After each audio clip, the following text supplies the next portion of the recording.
Greetings and welcome to the next episode of With 'em, aka What's in It for My Money.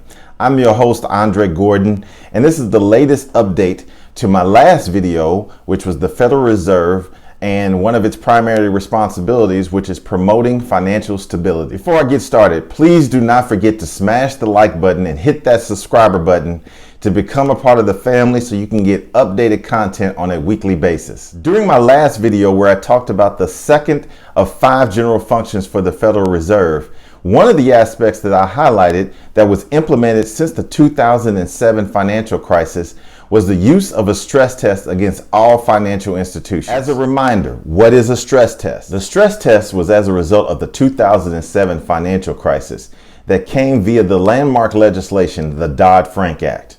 What the stress test is supposed to assess is the impact on the capital levels in the immediate aftermath of a severe financial downturn and 9 consecutive quarters of adverse economic impact. Late last week, news broke that financial institutions performed very well under their annual stress tests. However, through a separate review, the effects of the COVID-19 pandemic on the economy and the financial system revealed potential stresses that left the fate of financial institutions' dividends in question. The Fed Vice Chairman of Supervising, Randall Quarles, and I quote, "The Fed is taking an assessment of banks' condition more intensely and to make sure that they take prudent measures to preserve capital in the coming months." Here are several bullet points from the Fed's comments from the annual stress test that I want to highlight. The Fed stated during their annual stress test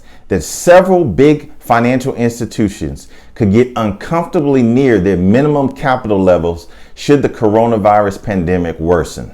The Fed also put new temporary restrictions on banks, asking them to suspend share buyback programs and cap dividend payments through the third quarter of 2020, although it stopped short of asking them to suspend dividend payments altogether. In addition to the annual stress test, the Fed also assessed the resiliency of large banks under 3 related COVID-19 downside scenarios. These 3 COVID-19 related scenarios included a V-shaped recession and recovery, a U-shaped recession and recovery, and a W recession, which is a double dip recession and recovery. In these 3 downside scenarios, the Fed announced that the unemployment rate peaked between 15.6% and 19.5%. The country's largest 34 banks in this scenario had loan losses ranging in between $560 billion and $700 billion. The banking industry will face increased scrutiny going forward, with major banks having to submit their payout plans later this year. This is the first time in history that the Fed has required the banking industry to do so under the annual stress test. While financial institutions are far better off than they were during the 2007-2008 financial crisis, the Fed's decision acknowledges that major institutions are still very vulnerable to further economic downturns as a result of this pandemic. While financial institutions are widely seen as better off than they were during the 2007-2008 financial crisis, the Fed's acknowledgement through their announcement of the annual stress test is that many financial institutions are still very vulnerable to further economic downturns as a result of this pandemic. The Fed also made the point medical experts are increasingly alarmed and concerned that COVID-19 cases will continue to spike to their highest levels since April, with many states now going through the process of reopening. States like California, Texas, Arizona all have hit higher levels of COVID-19 cases in recent weeks, and that could hinder further economic recovery and potential growth. Fed Vice Chairman of Supervising, Randall Quarles, further stated, "The banking industry has been a source of strength during this crisis.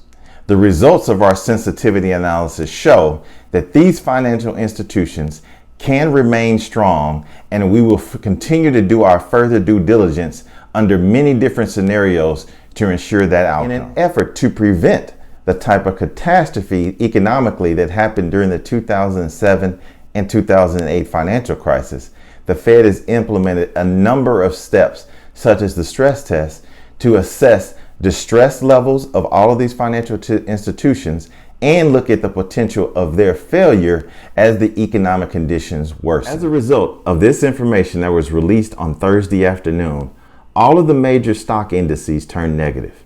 As I mentioned in episode 1, the Fed directly affects interest rates, but their actions also indirectly affect stock prices, currency exchange rates, and wealth. Thank you for tuning in for this quick update regarding episode 2 of the Fed's responsibility for promoting financial stability and the developments that recently occurred in the news that were a perfect microcosm and example of their primary responsibility.